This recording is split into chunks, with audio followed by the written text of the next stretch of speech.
제목을 다 같이 읽어보겠습니다. 시작. 정직한 그리스도인이 되라. 자, 정직한 그리스도인이 되라. 예.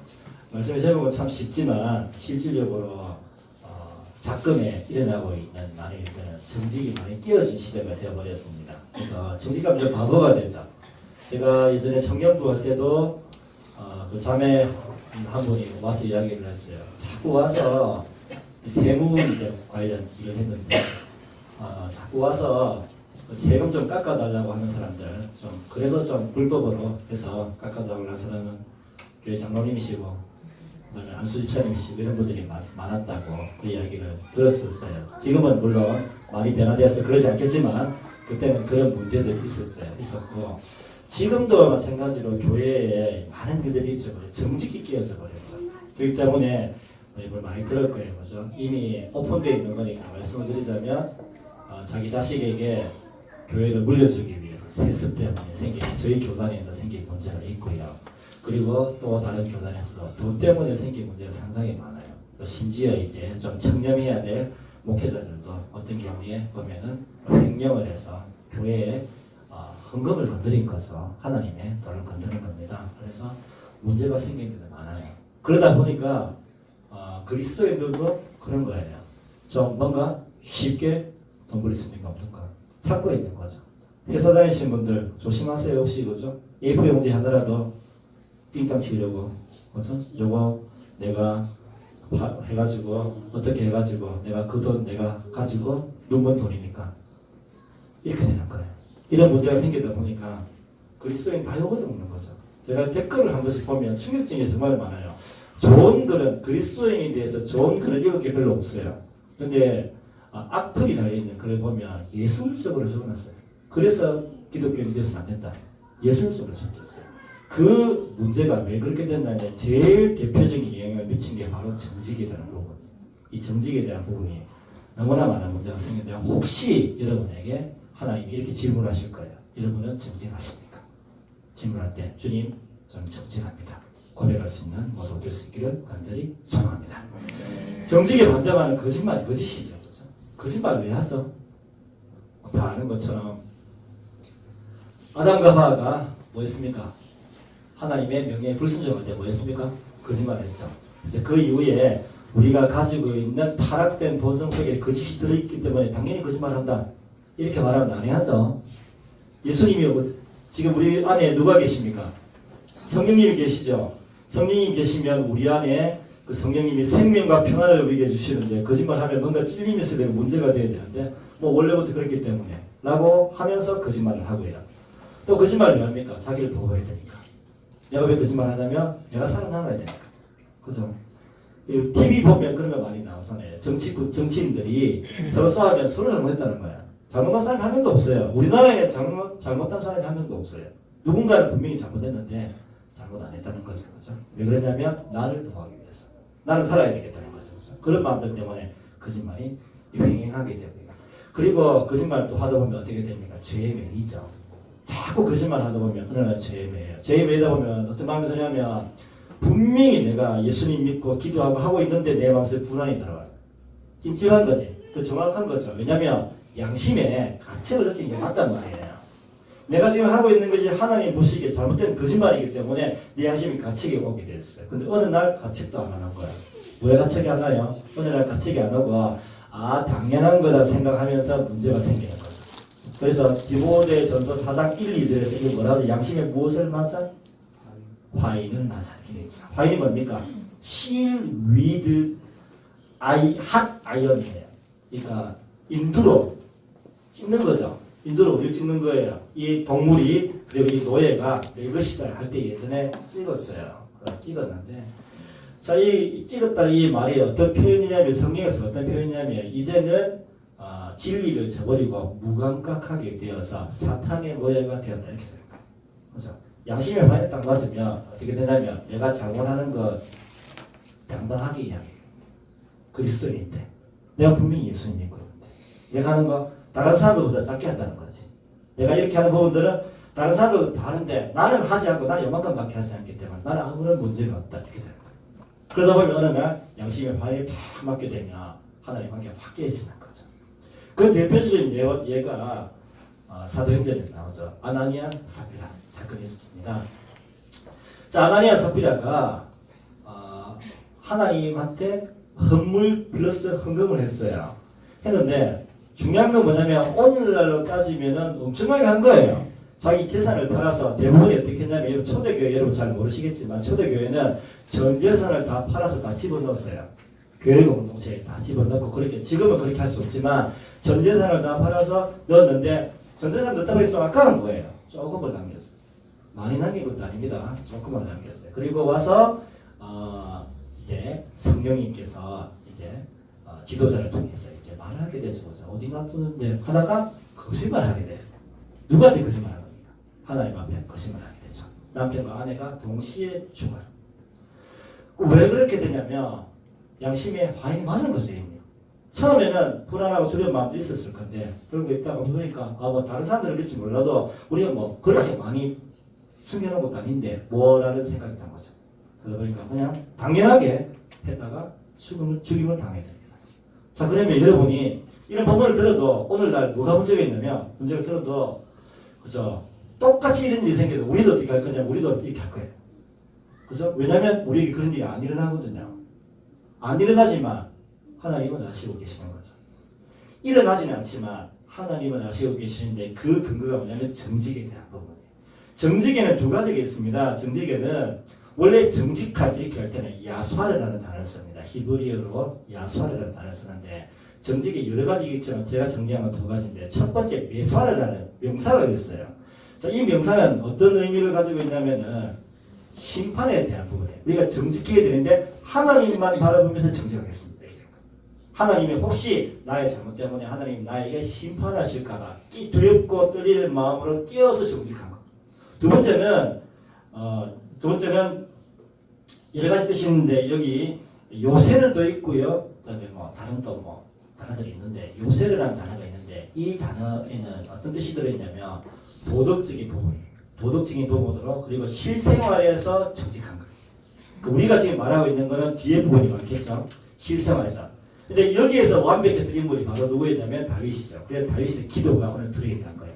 나중에 한번 살펴보고요.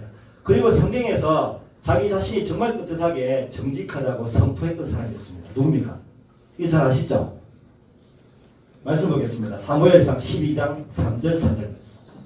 자, 읽어보겠습니다. 시작. 내가 여호와와 그의 기름 부음을 받은 자 앞에서 내게 대하여 증언하라. 내가 누구의 소를 빼앗았느냐, 누구의 나귀를 빼앗았느냐, 누구를 속였느냐, 누구를 압제하였느냐, 내 눈을 흐리게 하는 뇌물을 누구의 손에서 받았느냐. 그리하였으면 내가 그것을 너희에게 갚으리라 하니. 그들이 이르되 당신이 우리를 속이지 아니하였고 압제하지 아니하였고 누구의 손에서 아무것도 빼앗은 것이 없나이다 하니라. 아멘. 자, 실제 생활과 그리고 하나님 앞에서 정직했던 사무엘의 이야기예요. 사무엘이 어떻게 하냐면 나는 어떠한 경우에도 앞찬 적도 아무것도 한 적이 없다. 당당하게 선포하는 거죠. 당당하게 선포하지만 사무엘은 충분히 중간에서 여러 가지 이득을 취할 수 있는 상황이 많았어요. 그래서 이득을 취할 수 있는 상황이 많았는데 그 자식놈들이 이득을 취했죠. 그래서 사무엘의 자식농사는 실패했죠. 요엘과 아비야, 그죠? 실패했죠. 하지만 하나님은 살아계시죠, 그죠? 하지만 실패한 것처럼 보이지만 이스라엘 백성들 앞에서 당당히 외쳤죠. 그리고 외치고 나서 이스라엘 백성들이 인정까지 하잖아요. 그 이후에 요엘과 아비야의 특별히 요엘의 아들이 누굽니까? 헤만이라는 자가 등장하죠. 이제 이스라엘의 선견자. 그래서 무슨 말을 하든지 하나님처럼 말할 수 있는 메시지를 전할 수 있는 헤만이 등장. 이 가문에서 등장하는 거예요. 이처럼 하나님 다 기억하시고 계시는데 우리가 자꾸 이제 감각이 문제가 생기니까 정직한 부분이 자꾸 끼어지는 거죠. 어떻습니까? 여러분 삶에 정말 다시 한번 질문하면 정직하십니까? 내 삶 속에서 내가 사업을 하고 있는데 하나님 앞에서 떳떳하고 하나님 앞에서 정직하게 하고 있는가? 정말 하나님의 심판을 두려워서 내가 이것만큼은 내가 지켜나가야 되겠는가? 하고 있으십니까? 질문을 하면 어떻게 답하실 거예요? 제가 어떤 분이 하면 안 되는데 모텔을 산 거예요. 모텔을 사서 예수님 믿으니까 애매하잖아요. 그죠? 한번 애매해가지고 하나님한테 기도했어요. 하나님, 제가 모텔을 샀지만 한 가지는 하지 않겠습니다. 그래서 술을 안 팔았어요. 술을 안 팔기로 작정을 한 거죠. 술만은 팔지 않겠습니다. 모텔 망했어요. 그래서 망했는데 그분이 고백을 어떻게 하냐면 비록 내가 그때 당시에 모텔을 해서 사업에는 실패했지만 하나님 앞에서 당당하기 때문에 지금 아무런 문제가 없습니다. 이렇게. 하지만 더 안타까운 거 뭐냐면 돈 때문에 떠난 분들도 제 주위에 상당히 많이 있어요. 이제 좀 직업이 그냥 조금 버린다 이 정도가 아니고요. 정말 많이 버린다는 거죠. 그 직업 있을 거지만 그 중에서도 특별히 돈을 많이 버리시는 분들이 대부분이 아니고 제가 아는 분 중에 일부의 사람들이 예수님 떠났어요. 왜 떠났냐면 어떻게 하냐면 이렇게 하는 거예요. 예를 든 거예요. 예를 든 거. 너무 머릿속으로 생각하지 마시고 예를 드는데 치과가 있어요. 그죠? 치과가 있는데 저도 한번 가봤는데 원래 그 집사님 안 그러셨어요. 안 그러셨는데 이제 사업을 확장한 거예요. 확장하다 보니까 돈이 모자란 거예요. 그러다 보니까 하나님과 관계가 소원해진 거죠. 그런데 제가 갔어요. 제가 가서 이제 이 검사를 이렇게 했습니다. 우리 자식도 있죠. 했는데 여러분 저의 일을 봐서 알겠지만 던리가 상당히 많아요. 그래서 이 던리를 보면서 저는 한 1,000만 원 정도 나왔고요. 견적이. 그다음에 우리 자녀는 이미 아직 이가 나오지도 않았는데 영상 아시죠? 찍는 거. 영상을 이제 앞으로 10년 뒤에 어떻게 될 것이라는 영상 찍는 게 있어요. 그때 당시에 큰 돈 10만 원을 좀 찍었는데 나중에 이제 우리 큰애니까 다인이가 이렇게 된다. 이렇게 된다. 밑에 이가 나오고 위에 이가 안 들어가고 그래서 할인해 줄 거라고 해서 650만 원 나왔어요. 두 사람 하면 1,650만 원. 돈 하나도 없는데. 그래가지고 그렇습니까 하다가 너무 돈이 없어서 그냥 다음에 올게요 하고 가서 예수님 안 믿는 저희 아버님이 알고 있는 치과를 한 번 더 간 거예요. 갔더니 정확하게 이렇게 했어요. 어떤 놈이 그렇게 말했습니다. 이렇게 했어요. 저보고는 이미 베림이라서 안 된대요. 이미 모양이 왕창 베렸기 때문에 손댈 수가 없는 이고 자식이는 전혀 문제가 없을 거니까 이렇게 해버렸어요. 예수님 믿는 집에 가서 1,650만 원. 예수님 믿지 않는 곳에 가서 아무런 문제가 없다. 여러분이 그 이야기를 들으면 어떤 마음이 들겠어요? 어떤 마음이 들겠어요? 저도 똑같이 그때는 목회자 아니니까 그때 가진 그 생각이 교회 고 집사님들 다 썩었구나 생각할 수 있잖아요. 그러면 생각해 보십시다. 정직한 자들이 자꾸 없어지는 거예요. 한국 교회는 망하겠죠. 비전이 없겠죠. 그러면 그렇지 않죠. 하지만 비전이 없어 보이지만 하나님은 누구를 통해서 일하시냐면 정직한 자를 통해서 일하시는 거예요. 그래서 정직한 자 한 사람 사무엘을 통해서 이 베푼 성경 한번 읽어보세요. 사무엘을 통해서 역사하신 사건이 너무 커요. 그리고 정직한 자 다윗을 통해서 베푼 사건이 너무 큰 거예요. 한 사람의 정직한 사람이 회복되면 하나님께서 회복시켜 주시는 은혜가 너무 컸던 거예요. 오늘 본문을 보시면 다윗이 죽어갈 때 죽기 전에 기도했던 내용이에요. 죽기 전. 자, 아직 나이가 젊으면 잘 모르시겠죠? 우리가 죽기 전에 과연 어떤 생각을 할까요? 죽기 전에 저는 이제 목회자니까 죽기 전에 한 달 정도 놔두고 주여 하면서 매일 기도하고 있겠습니까? 아시겠지만 너무 아프면 기도가 안 돼요. 그죠?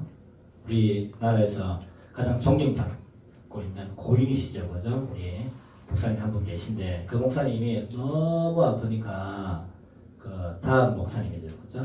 목사님 원로가 되시고 그 다음 목사님을 부르셔서 이렇게 이야기했어요. 나 너무 아파서 기도가 하나도 안 되니까 그죠?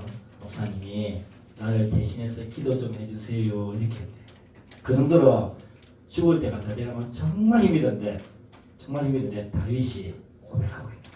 이 고백이 정말 정직한 자의 고백치고는 너무나 그죠? 안에 영성이 들어있는 거예요.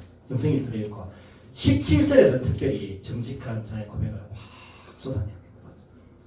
자, 본문을 한번 보십시다. 본문을 보시면 11절부터 10절부터 보시면은 자, 정직한 자가 어떻게 기도하냐. 그리고 이 기도를 하면서 어떤 마음을 담고 있었냐면 내 아들 솔로몬도 똑같이 이런 정직한 자가 되기를 원합니다까지 했는데 솔로몬이 나중에 어떻게 됐어요? 성공해서 실패했어요. 저희는 여러분 잘 모르시지만 저희 때 교회 가면은 우리 아들이 솔로몬처럼 되게 해주세요 기도해 본 정말 많아요. 솔로몬이 뭘 많이 가졌어요? 부귀영화를 마음껏 누렸잖아요. 하지만 나중에 어떻게 되었습니까? 외국 여자를 좋아해가지고 망했어요. 근데 이전에 우리나라 하는 분들이 무속신앙, 기복신앙이 워낙 세다 보니까 솔로몬처럼 되게 되더라고요. 여러분 혹시 그러지 않습니까? 여러분도 기도하다가 하나님 저에게도 물질을 주시고 솔로몬같이 저도 베풀어 주시면 제가 하나님께 모든 영광을 돌리겠습니다. 하시는 분들 없어요? 그런 분들 그렇게 절대 하지 않아요. 왜 그렇지 않냐면 정직한 자는 그렇게 기도하잖아요. 정직한 자는 물질을 채워주시면 하나님께 영광을 돌리겠습니다. 이렇게 기도하지 않아요. 본문의 기도를 잘 보세요. 정직한 자의 기도가 여러분의 기도가 얼마나 다른가, 저와 얼마나 다른가 찾아내 주셔서 정직한 자의 기도를 통해서 여러분 삶 속에서 정직이 다시 한번 자리를 잡고요. 그 속에 다시금 믿음을 승리하시는 모든 얻을 수 있기를 간절히 소망합니다. 네. 정직한 자의 기도 10절 말씀입니다. 10절 말씀. 뭐였습니까? 10절 말씀 그리고 13절 말씀입니다. 뭐하고 뭐였어요? 항상 근거가 딱 있어요. 정직한 자. 내가 정말 하나님 앞에서 바르게 그리고 실제 생활에서 바르게 살아가는 자들에게 고백이 나겠습니다. 어떻게 했습니까? 뭐부터 했어요? 뭐하고 했다? 10절에 뭐였어요? 성축했죠. 13절에 뭐였어요? 감사와 찬양을 드렸죠. 자, 그러면 어떻게 하는 겁니까? 내가 정말 정직하면 하나님께서 뭐부터 하고 시작하는 거예요? 항상 감사하고 시작하는 거예요. 우리 말 조심해야 되는 거죠. 그죠? 내가 감사하지만 이게 아닌 거야. 감사하고 하나님을 찬양합니다 라고 먼저 시작하고 그 다음 고백하는 거예요. 또 우리가 지금 어떻게 되냐면 참으로 감사하지만 내가 그래도 이만큼 했으니까 이만큼 되었지라고 생각하는 거예요. 그럼 나중에 자꾸 어떻게 되냐면 이만큼 하면 이만큼 되니까 나중에 이만큼 하면 더 이만큼 될 거잖아요. 맞죠? 그럼 나중에 우리 마음이 어디로 가냐면 더 이만큼에 가게 되는 거예요. 더 이만큼에 가게 되면 나중에 하나님 함께 깨지면 어떡할까? 이 문제가 생길 수 있잖아요. 자, 그리고 고백이 다릅니다. 11절, 12절, 14절, 16절. 물론 내용이 조금씩 다르지만 전체적으로 정리하자면 뭐라는 거예요? 뭐라는 거예요? 11, 12, 14, 16절 한번 보세요. 뭐라는 거예요? 이 모든 것이 그 다음 뭐예요? 다 주님의 것입니다. 주님의 것이기 때문에 제 거는 하나도 없고 제가 주님께 드리겠습니다. 이렇게 되는 거예요. 이렇게 되죠. 또 잘못해서 가면 목사님이 지금 교회 이전하니까 헌금 많이 하라고 하는구나. 전혀 없어요. 그게 아니고 마음의 고백을 얘기하고 있는 거예요. 그죠? 이 모든 것은 다 주님의 것이니까 제가 가지고 갈 것 하나도 없으니까 다 주님께 돌려드리겠습니다. 이렇게 된 거예요. 충분히 자기가 챙길 수 있지만 뭘 깨달았냐면 정직한 자가 하나님과 관계가 되다 보니까 무엇을 깨달았냐면 이 물질이 하나님의 것임을 고백하고 하나님께 드리고 간다는 그게 확신이 들었단 말이에요. 그 확신 속에서 다윗이 흔들리지 않아요. 그리고 이 성전 건축이 이제 만들어지게 되는데 솔로몬은 가만히 앉았다 다 받아먹은 거예요. 사실은 받아먹었지만 중요한 건 뭐냐면 이 다윗의 이 정직한 자의 기도와 정직한 자의 고백을 통해서 하나님 일하시기 시작했다는 거예요. 만약에 다윗이 아니었다면 솔로몬이 공사하기 상당히 힘들었을 거예요. 하지만 다윗이 이 모든 것은 다 하나님께로부터 비롯된 것이고 하나님의 것이고 제가 하나님의 것이니까 하나님께 다시 드리겠습니다. 이렇게 고백했던 거예요. 이 고백이죠. 이 주님의 것입니다. 고백했던 것이고요. 그리고 15절 말씀만 읽어보겠습니다. 15절 말씀이죠. 여러분 젊어서 나이 어려서 이런 생각이 전혀 안 들겠지만 15절 말씀만 읽어보겠습니다. 15절 시작. 우리는 우리 조상들과 같이 주님 앞에서 이방 나그네와 거류민들이라 세상에 있는 날이 그림자 같아서 희망이 없나이다. 누가 고백한 거냐면 다윗이 고백했어요. 다윗은 모든 걸 다 갖췄어요. 모든 것을 지금 다 가지고 비록 이제 죽음 앞에 있는 거지만 모든 것을 다 가지고 있지만 뭐라고 하냐면 내가 살아보니 나는 뭐라는 거야? 나그네였다. 이 땅에 주어진 잠시의 시간 동안 머물다가 가는 인생이라는 것을 인정을 하고 있다. 그래서 아무리 희망 없다는 거예요. 결국은 죽음으로 가기 때문에 아무리 희망 하나님의 것인데 저도 하나님의 것인데 하나님 이외에는 아무것도 희망이 없습니다. 이 고백 때문에 다윗을 통해서 하나님이 일하시는 거예요. 우리가 자꾸 어떻게 되면 어려워지냐면 어떻습니까? 여러분이 돈을 벌어요. 누구 겁니까? 내 거잖아요. 내 거잖아요. 내 거니까 내가 붙들고 살아야 되잖아요. 그렇죠? 그리고 내 거니까 내가 챙겨가지고 내가 해야 되잖아요. 그래서 머리에서 생각이 하는 거죠. 이론은 말하죠. 이거는 무슨 말? 하나님의 것입니다. 하지만 내 마음속은 전혀 다르게 움직이죠. 그리고 이 때문에 생기는 문제가 있어요. 어떤 문제가 생길까요? 만약에 하나님의 것이 안 되고 내 것이 되면 뭐가 문제가 생길까요? 어떤 문제가 생길까요? 좀 말 좀 해보세요. 어떤 문제가 생길까요? 마음에 불안함이 임해. 앞으로 어떡하지? 내 10년 뒤에 어떻게 못 살지? 두려움이 들어요. 아, 내가 지금 내가 아프면 큰일이고 내가 죽으면 우리 가정 망하는 거고 모든 기준이 어디로 가냐면 하나님 이외에 내 기준으로 가니까 불안하고 두려운 거예요. 불안하고 두려운 마음이 자리 잡기 시작하죠. 그러면 여러분 느끼는 거예요. 내가 지금 뭐가 문제가 생겼다? 정직한 자리 부분에서 문제가 생겼구나. 하나님 앞에서 정직하지 못하게 되었구나를 빨리 찾아내셔야 돼요. 그리고 내가 이 땅에서 모든 걸 붙잡고 살아가겠다 생각을 자꾸 하는 부분들을 찾아내셔야 돼요. 그러지 않으면 불안한 마음 떠나지잖아요. 그리고 머릿속에 생각 다 하죠. 생각도 해서 제가 원래 노골적으로 하면 너무 이렇게 표현을 하면 여러분들이 상처받을까 제가 최대한 줄이고 있는 건데 하나님 앞에서 내가 들으면 내 나름대로의 방식대로 해결해야겠다는 거죠. 그래서 설교를 들어도 이 백날이면 죄송합니다. 시부리라 나는 안 듣겠다. 이런 마음이 하나님 앞에서 들어요. 그러다 보니까 뭘 해도 불안한 거고 불안해지니까 자꾸 뭐가 보이냐면 이 문제만 해결해 주시면 아무런 문제가 생기지 않겠다라고 생각하는 착각이 생겨요. 여러분 하나님의 것이 안 되면 그 다음에 다른 부분에 문제가 생겨요. 어떤 부분에 문제가 생기냐면 여러 가지 부분에서 문제가 생기고 내가 생각하기에는 A 문제가 해결되면 B가 다 될 것 같지만 A 문제 해결되면 또 다른 문제가 또 생겨요. 왜냐하면 지금 뭐가 되면 잘못됐잖아요. 감사와 찬양을 시작하고 주님의 것입니다가 안 되고 그 다음 시작되면 계속해서 계속 문제가 생깁니다. 가정에 그 다음에 물질에 그 다음에 어떤 부분에 이 부분이 해결되면 내 결혼하는 부분에 모든 이 문제가 해결되면 내가 걱정 없다. 그렇지 않아요. 이 부분이 해결 안 되면 계속 마음속에서 내 마음속에 계속 지속되는 거죠. 불안하고 왜 이런 문제 생기는 거지? 물론 다인이처럼 20대 초반 저는 생각하지 않아요. 마냥 좋거든요. 군대 가서 한번 똥을 밟아보고 그러면 가서 보죠. 어린 놈한테 욕도 좀 얻어먹어보고 그래서 보면 세상 참 험하구나 생각했지만 그게 험한 겁니까? 안 험한 거죠. 가스 가스실에 들어가서 가스 마셔보고 눈물 납치 그 흘려보고 그게 어려운 겁니까? 돌아보니까 그게 제일 쉬운 거야. 그리고 살아가다가 나이가 들어가죠.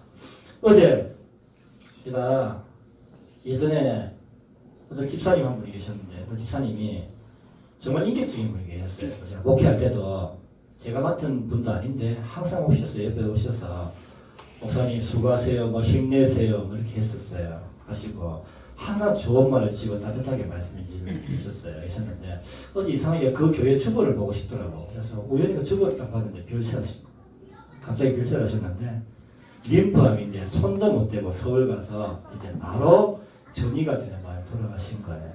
돌아가셨는데 제가 마음속으로 생각해 이거예요. 왜 착한 사람을 데려가고 저 악한 거 누가 악한지 좀 알잖아요. 왜 술 먹고 악하게 기맘대로 하는 저 사람을 안 데리고 가고 왜 저렇게 착한 사람을 데려가고 가셨는가 이 생각이 잠시 들었었어요. 들었는데 죽고 사는 것은 하나님께 달려있는 거죠. 왜냐하면 우리는 하나님 보시니까 우리가 말할 수 있는 게 없어요. 하나님의 뜻과 계획이 어딘가 들어있을 거지만 마음은 그렇잖아요. 안타깝잖아요. 왜 정직한 자가 먼저 그래서 여러분 시편을 잘 읽어보시면 시편은 분명히 찬양했던 다윗의 고백이 많지만 비탄시가 상당히 많아요. 비탄시라는 게 뭐냐면 왜 원수가 잘 되는가, 왜 나쁜 놈이 잘 되고 나는 하나님 앞에서 당당하게 하는데 나는 왜 되지 않는가 이런 고백이 정말 많아요. 그죠? 또 이런 사건만 얘기하면 또 다운되니까 또 한 가지 사건은 이전에 보자 우리 밴드에서 대학교에서 밴드에서 기타 치는 친구가 있어요. 물론 나중에 찬양팀도 같이 했는데 이 친구가 이제 갑자기 어느 날 36시 여러분이니까 지금 그 정도 나이면 우리 누구야 이광호 집사님 정도 나이가 되는 지금 그 나이 때 갑자기 공부를 하겠다는 거예요. 무슨 공부? 영어 공부를 하겠다는 거예요. 제가 생각했죠. 예전에 어떤 목사님한테 들은 게 있어가지고 30 넘으면 안 될 건데 믿음 없이 말을 했는데 이 친구가 진짜 해보고 싶다면서요. 꿈이 뭔데 물어보니까 제2의 정철이 되는 게 꿈이에요. 정철 외국어 한번 하시죠. 제2의 정철이 되는 꿈입니다. 해서 갑자기 공부 시작하다가 대학원을 졸업하고 바로 서울로 가서 정철 외국어 학원 가서 서 있었어요. 정철 만나려고. 안 만나지는데 원래 약속도 안 하고. 그래서 가서 막 비대고 하다가 정철 외국어 학원에 입사를 해서 학원 강사 이렇게 쭉 했어요. 하다가 다시 꿈을 가지고 기도하기 시작하면서 안 되겠다. 외국에 가서 공부를 해요. 라고 하길래 쉽지 않을 것 같은데 또 제가 목사지만 후배고 예전에 밴드를 같이 했기 때문에 목사지만 좀 쉽지 않을 것 같은데 라고 말을 했어요. 했는데 이 친구가 끝까지 해보겠습니다. 이렇게 해서 갔죠. 영국으로 유학을 갔습니다. 그 학교 좀 신기해요. 여기 다인이 다니는 학교죠. 그죠? 부산 외대에서 장학금 정확하게 4,500만 원 뭔지 모르겠어요. 어디서 생겼는지 을 받아서 그 돈을 받아서 영국으로 간 거예요. 그리고 5년이 지났어요. 5년이 지나고 전화가 온 거예요. 새벽에.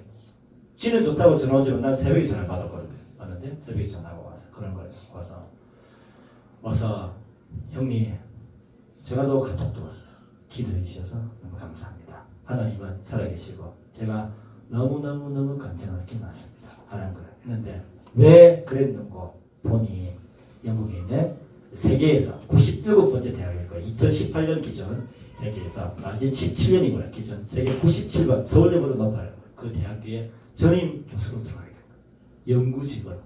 원래 동양인은 영국에서 버티기 힘든데 간증을 그냥 하는 게 아니고 좋아가지고 막 선포하는 거예요. 고백했죠. 그 고백을 가만히 들어보니까 결국은 뭐냐면 모든 것은 다 하나님의 것입니다.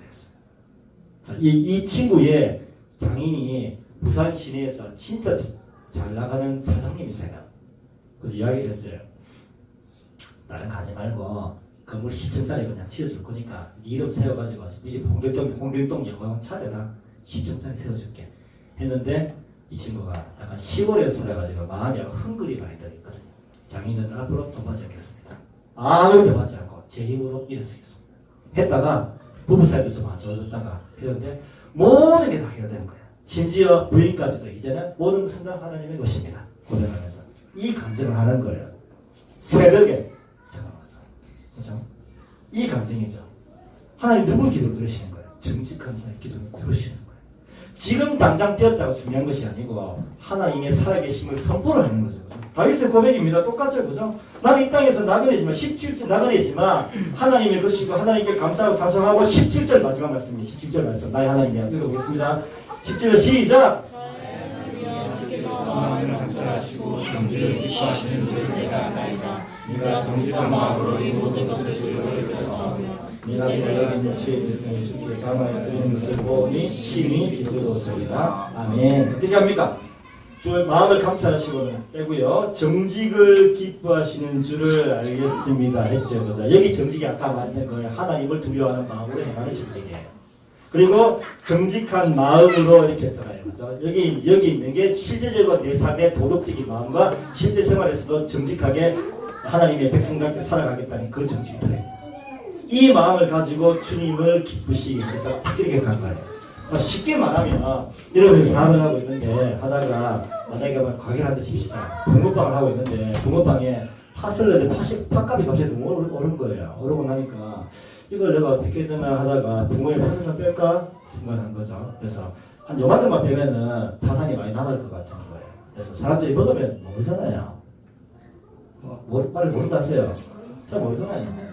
슈크림 좀 빼도 잘 모르잖아요. 좀 맛없는데 이렇게 생각하죠. 이만 빼도 생각했던 거죠. 하나님 기도한 거예요. 그래서 하나님 내가 먹고 살려니까 팥 요만큼은 좀 빼야 되겠습니다. 한 거예요. 그래가지고 팥을 빼고 돈을 그대로 갖고 한 거예요. 그래서 뭐 예를 든 거지만 그렇게 했는데 내 마음에서 양심의 가책이 느껴질 거예요. 그리스도인이면 느껴질 거예요. 느껴지는데 이 느끼는 마음을 가지고 어떻게 하는 거예요? 하나님 그럼에도 불구하고 하나님을 정직하게 가겠습니다 하는 거예요. 그러면 뭐가 돌아올까요? 불이익이 돌아오겠죠. 그 다음에 가게가 안 될 수도 있겠죠. 어려울 수도 있겠죠. 이게 싫죠? 말해보세요. 이게 싫죠? 그러니까 어떻게 안 살고 싶은 거예요. 정직하게 살기 싫은 거죠. 이 땅의 것이 내게 돼버리는 거예요. 그러면 어디로 가는 거예요? 어디로 가는 거죠. 말씀을 보겠습니다. 잠언 14장 2절부터 쫙 한번 말씀 띄워볼게요. 14장 2절 말씀입니다. 시작! 정직하게 일하는 자는 여호와를 경외하여도 배역하게 일하는 자는 여호와를 경멸하느니라. 어떻게 됩니까? 정직하지 않으면 정직하면 하나님을 경외하니까 정직할 수밖에 없어요. 왜냐하면 하나님 앞에서 두렵고 떨리는 마음 때문에 정직할 수밖에 없어요. 하지만 폐역하게 행하는 자 이렇게 돼 있죠. 이게 뭐예요? 정확하게 우리나라 말로 쉽게 풀이하면 마음이 삐뚤어집니다. 삐뚤어질 거야. 이렇게 한 자는 누구를 경배한다? 여호와를 경배하게 되죠. 하나님과 관계 깨지는 거예요. 그 다음 말씀 잠언 14장 9절 시작. 미련한 저는 자는 죄를 심상히 여겨도 정직한 자 중에 은혜가 있느니라. 우리 다 알아요. 어떻게 다냐면 정말 하나님 앞에서 정직하게 행하는 사람 우리도 이야기해요. 축복합니다. 이렇게 아닙니까? 진짜 믿음을 가지고 정직하게 행하는 사람은 축복이 돼. 저도 우리 교회 교인들이 또 있고 다른 밖에 있는 교인들이 만나는 교인들이 있을 수 있고 만나잖아요. 누가 좋냐면 정직한 사람이 좋아요. 그래서 그분들 축복해 주죠. 마음껏 외치고 마음껏 하나님을 하십시오 이렇게 되지만 정직한 사람은 저도 마음 다 걸리는 게 있어요. 가지고 아이고 얘 나중에 이만큼 다 가지고 이 땅에서 상급 다 받고 내가 어떡할 건데 이 땅밖에 안 들어요. 이 말이 많이 드는데 어떻게 되냐면 은혜가 있는 이라 이 말은 말씀을 거저거죠. 정직하면 하나님과 사람들 앞에서 은혜가 가는 거예요. 사람들도 은혜를 베풀어주고 자기한테 하나님도 은혜를 베풀어주고. 잠언 11장 6절 말씀 시작. 정직한 자의 공의는 자기를 건지려니와 사악한 자는 자기의 악에 잡히리라. 자, 정직한 자는 공의는 자기를 건진다고 되어 있죠. 그죠? 그러면 정직해도 어떤 일이 있다는 겁니까? 건지니까 어려움이 있다는 거죠. 공경이 있고 정말 힘들고 어려운 일이 있다는 겁니다. 그 힘든 일이 있지만 하나님을 기대해 주신다는 거예요. 구원해 주신다는 거. 정직하면 하나님이 반드시 구원해 주십니다. 믿으십니까? 네. 정직이 싫으니까 말이 팍팍 안 나오죠. 정직하면 하나님이 구원해 주시고 정직하지 않으면 내가 내를 구원해야 돼요. 말도 안 되는 거예요. 하지만 이게 지금 무슨 말인지 난 잘 모르겠다 하시면 안 돼요. 정직한 자는 하나님이 건져주십니다. 다음 말씀 또 보겠습니다. 10편 112편 4절 시작. 정직한 자들에게 영광 중에 빛이 일어나니 그는 자유롭고 긍휼을 받으며 이루리로다. 어떻게 말씀하고 있습니까? 흑암 중에 빛이 있죠. 정직하니까 흑암 중에 빛이 있으니까 정말 심각한 고난이 임하게 되고 정말 어려움이 있다 하더라도 뭐 보고 가는 거예요? 구원의 빛이 임하는 걸 보고 가는 거예요. 진짜 힘든데 내가 지금 사상 최악의 상황이 된 거예요. 하지만 하늘 빛 대신 주님이 보이는 거예요. 왜? 정직하니까. 하나님 앞에 정직한 자들이 시원해요. 이게 깨짐이 있잖아요. 흑암이 보여요. 흑암은 안 보이네. 눈 감으면 아무것도 정직하면 흑암 가운데 임하시는 빛 대신 주님 보이는 거예요. 믿으십니까? 믿으십니까? 네. 10편 7편 10절 말씀 마지막 말씀입니다. 시작. 나의 강림이 마음이 정직한 자를 구원하시는 하나님께 이르다. 사람들이 뭐 하는 거야? 나를 공격하고 나를 비난하고 그래서 나한테 맨날 욕하는 거야. 난 정직하네. 이 바보야. 네가 어떡하니 이 바보야. 맨날 욕하는 거야. 그랬더니 고백하는 거죠. 내 방패는 하나님께 있으니 나는 정직할 것이다. 이렇게 가는 거예요. 지금 당장은 이게 아무 덕이 안 되는 것처럼 보이지만 여러분 늘 말씀드리잖아요. 내가 100억을 버리든 1000억을 버리든 그 안에 죄송합니다. 제가 그만큼 못 버리고 자꾸 이야기해서 죄송하지만 100억을 버리고 1000억을 버리고 하더라도 그 사람들 정말 부자들 만나보면 불안한 사람들이 훨씬 많아요. 하지만 하나님 앞에서 정직한 자들은 불안한 마음 없어요. 내가 이렇게 해도 불안한 마음 없어요. 좋은데 살다 어리는 사람 불안한 마음이 없어요. 걱정하지 않아요. 염려하지 않아요. 여러분 나이니까 지금 죄송합니다. 전마가 지금 좋은 집 구고 있으니까 난 더 좋은 집 구하고 이런 마음이 들 수도 있겠지만 중요한 그렇게 되지 않는다. 하나님 살아 계시고요. 정직한 자에게 반드시 은혜를 베푸시고요. 정직한 자를 통해서 하나님 일하시는 거예요. 이 고난과 핍박이 어떠 하더라도 하나님 우리의 방패가 되어주시는 거예요. 아멘. 이분이 바로 주님이시거든요. 이걸 믿는 자들이 그리스도이죠. 정리해 보겠습니다. 다윗이 하나님 앞에서 정직했어요. 그 정직했던 근거가 오늘 나오는데 제일 먼저 했던 거 항상 감사하고 찬송했어요. 왜 여러분 입에서 감사하고 찬송이 안 나오지 않습니까? 정직하지 않으려고 하기 때문에. 하지만 정직하려고 작정이 없어야 감사하게 되겠어요. 오늘 하루도 감사하고 오늘도 찬양하고 할 수 있어요. 제가 이번에 기도수업 다녀왔어요. 너무 감사하고 너무 하나님을 찬양할 시간들이 제가 많이 있어서 너무 감사했는데 그렇죠? 그런 고백이 계속 나오는 거예요. 그렇죠? 뭐 가진 게 많아서 그런 게 아니잖아요. 싼데 골라서 가다 보니 그렇죠? 이제 뭐 밥도 뭐 하루에 한 끼만 먹고 그랬지만 너무 감사한 거예요. 왜냐하면 그래도 기도할 수 있는 시간을 주셔서 감사하고 그래도 움직일 수 있는 체력을 주셔서 감사하고 너무 감사한 거예요. 자꾸 생각이 들어요. 집사님과 통화하다 보니까 이제 나이 들은 걸 느끼거든요. 예전 같으면 스키장 가고 이래서 정말 가고 싶었을 텐데 그 다음 날이 무서워서 못 가겠어요. 갔다가 그 다음 날 다리 다 넘기고 가니까 하나님 앞에 내가 어떻게 살아야 되는가 다시 한번 고민해 볼 수 있어서 너무 감사했고요. 여러분 기도 제목 보면서 감사했었어요. 자, 기도 제목 보면서 이런 기도 제목을 추구했지? 라는 기도 제목이 좀 꽤 있었거든요. 죄송합니다.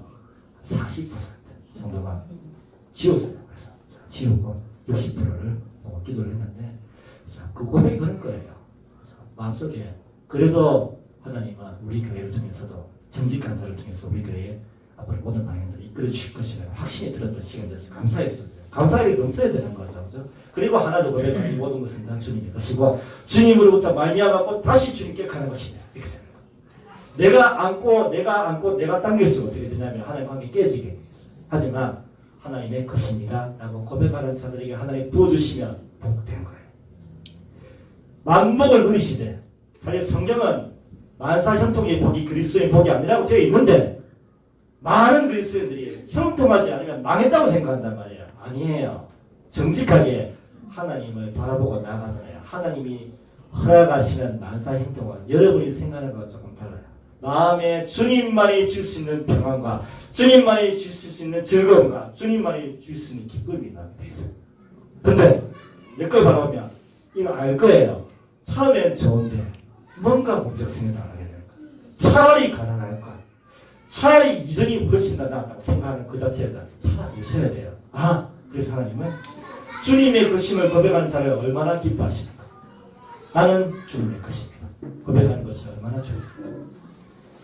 그 주님의 것을 어떻게 할 수밖에 없어요. 죄송합니다. 예배 시간 넣어서 만드는 거예요. 그래서 주님의 것입니다. 주님의 것입니다. 나는 주님의 것입니다. 주님의 것을 고백하면 항상 어디에 딱 서 있으냐면 예배의 자리에 딱 서 있습니다. 이 까먹지 마세요. 자녀들도 마찬가지죠. 자녀들 우리가 안 되는데 교사가 안 되는데 부모가 안 되는데 자녀들에게 믿음으로 살아라. 말하는 소리예요. 그렇죠?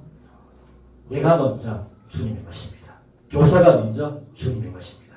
부모가 먼저 주님의 것입니다. 먼저 고백해야 아이들에게 흘러가는 거예요.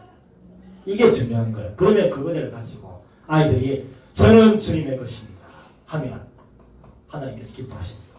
입으로 하는 거 말고 정말 마음속에서 저는 주님의 것입니다 해야 되는 거죠. 그리고 다윗의 고백 중에 탁월했던 것은 이 땅의 삶은 나그네의 삶이라는 것을 인정했고요. 그리고 이 마지막에 나오죠. 정직한 마음으로 즐거이 하나님께 드리는 인생이 되었어요. 제자 드림교회. 자, 제자 드림교회. 이럴 때 글이 다르겠지만 저 제자로 드려지고 제자를 꿈꾸고 똑같이 하나님께 즐거운 마음으로 자신을 드릴 수 있었던 다윗의 이 고백, 정직한 자의 이 고백이 여러분의 고백이 되셔서 하나님이 다윗에게 놀라운 축복과 은혜를 부어주셨던 것처럼 여러분 삶 속에서도 하나님만 채워주시는 안복을 마음껏 누리는 주님의 복된 자들이 될 수 있기를 간절히 소망합니다.